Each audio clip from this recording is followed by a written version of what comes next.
আমরা আগে কমলাপুর ঘুমাইতাম, কারণ কমলাপুর যদি ঘুমাইতে যাই তো রেলওয়ে পুলিশ আমাদের মারে, এখানে এসে মাঝে মাঝে মারে। তো আমাদের কথা হলো কি, আমরা তোর বাপ মার পেটে তো টোকাই হয়ে বাইরে নেই, আমাদের পরিস্থিতি টোকাই বানাইছে।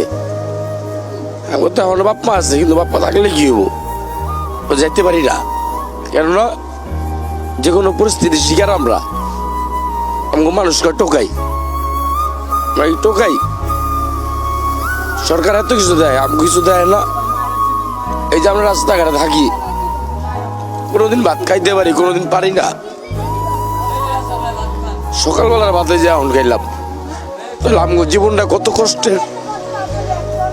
কিন্তু আমরা মানুষের লোক হাসি খুশি ভাবে থাকি, মানুষটা বুঝতে দেয় না, বুঝতে দিই না। কিনলে গা যে কোনো একদিন তো সরকার আমরা দেখবো, যেদিন দেখবো ওই দিন কেন সরকারের কখন দিয়ে বলতে দেন আমিও তো কেউ নাই, আমরা এতিম।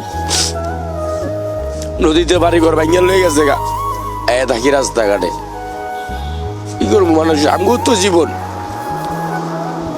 কিছু লোক আছে আইসারাইতে মারে,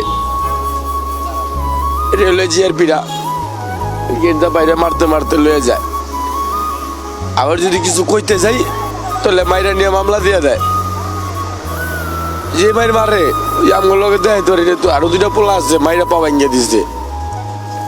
আমগুলো যদি এমনি মারে আমরা কি করবো? আমরা তো এই দেশের একজন, আমরা তো আরেক দেশে ভাই সেই নেই গা যে আরেক দেশের জন্মের পোলা পান এই দেশে উদা ট্যাক লইছি। আমার বাপ মাও তো এই দেশের, আমিও তো এই দেশে জন্ম হয়েছি, আমার বাপাও তো এই দেশের কিছু করছে। কিন্তু সরকার কি আমাকে চোখে দেয় না? এত কিছু করতেছে। আমার গ্রামের বাড়ি ওই পার শরীয়তপুর, ঢাকা শহর আছি প্রায় 8-10 বছর হয়ে গেছে। এখানে কিছু করতে গেলে, ভালো কিছু করতে যদি যাই তো পুলিশ ধরে মারে। যদি একটু মনে করেন বাঙ্গায় টোকাইতে যাই তো পুলিশ ধরে মাইরা ধরে মনে করেন যে জেলে ভরা দেয়। আমাকে কি, আমরা কি করছি, কি অন্যায় করি আমরা? আমরা একজনের চাই আর নইলে দুটো ভাত খাই, এর বেশি কিছু তো করি না। তোর মাথায় হতে পারি দিই না। এই লাইনে যেমন বাপর মা মারা যাওয়ার পর আমি আয়া পড়ছি। এইটা যে আমাদের কন্ডাক্টর আছে, ও মায়া দয়া করে দেখি আর কি লয়ে যায়, এটা কে ঘুমে তুড়াই লয়ে যায়। ডাইকা ওই বেটা যদি না ডাকতো তো না খাই মরতে হইতো। দেখা যায় 300 টাকা সারাদিন যদি মেন হলে ডুবাই 300 টাকা পাই।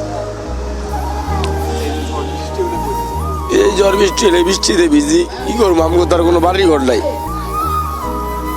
সরকার বিভিন্ন ফাউন্ডেশন করতেছে, আমগুলো কিছু করতে পারে না।